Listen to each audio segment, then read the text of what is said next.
Hey guys, Weekend Game Guy here, and it's time for another edition of Hey Chris, What You Playing? And we're continuing our NES adventure this month.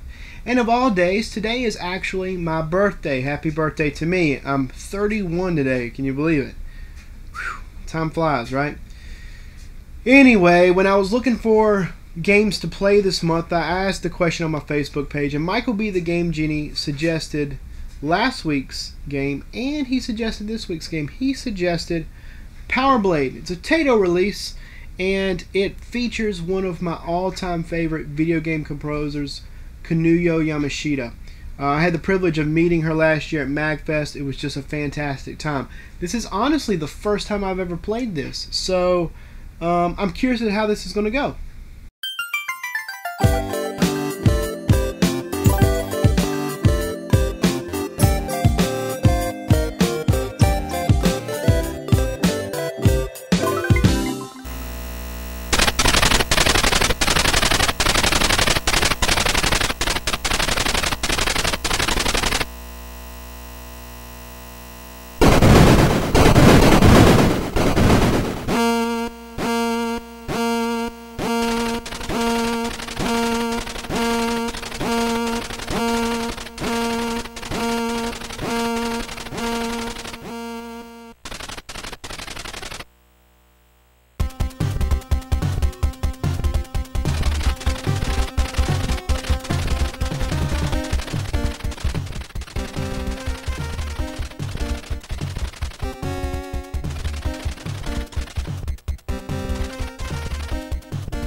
So here we are. It's PowerBlade, and this is a pretty cool game for me. For one, it's the soundtrack is by Kinuyo Yamashita, and as many of you know, she did the soundtrack as well for Castlevania, and she by far is one of my all-time favorite composers, and she did all the music for this one as well. So it's kind of cool for me to play. So kind of an interesting thing about my particular copy, there's a continue feature on this game where you can punch in a password, and somebody with a good old Sharpie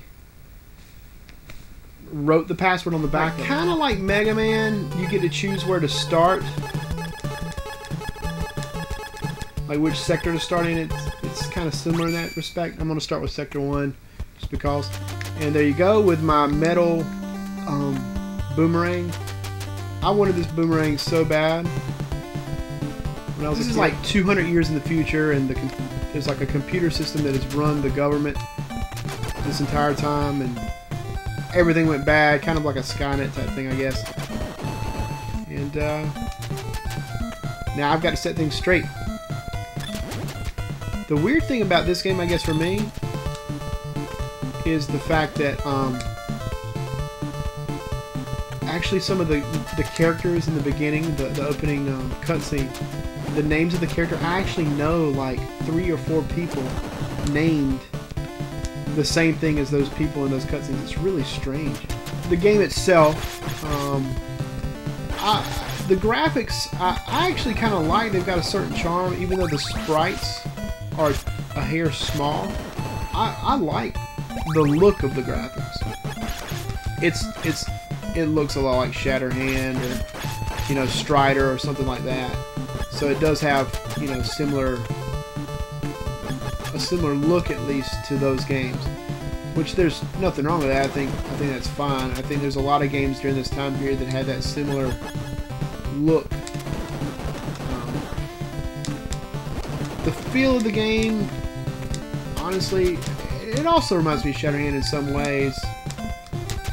The platforming elements are a little different than Strider, though.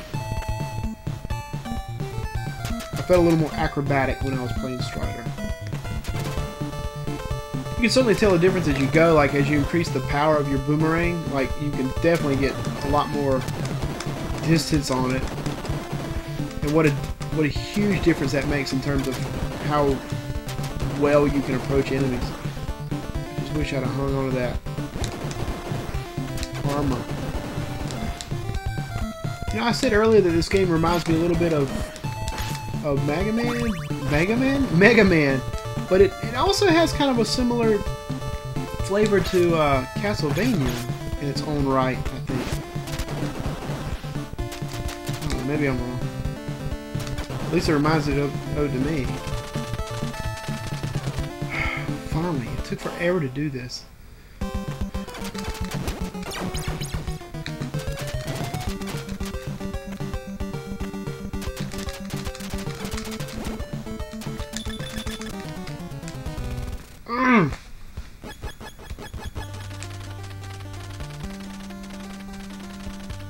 And I've got to go all the way back, but I don't have any power now.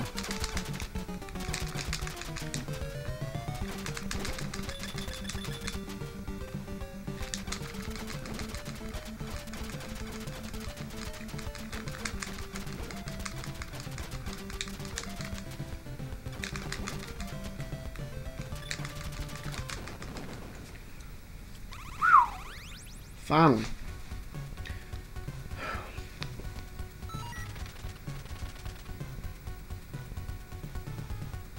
It's ridiculous.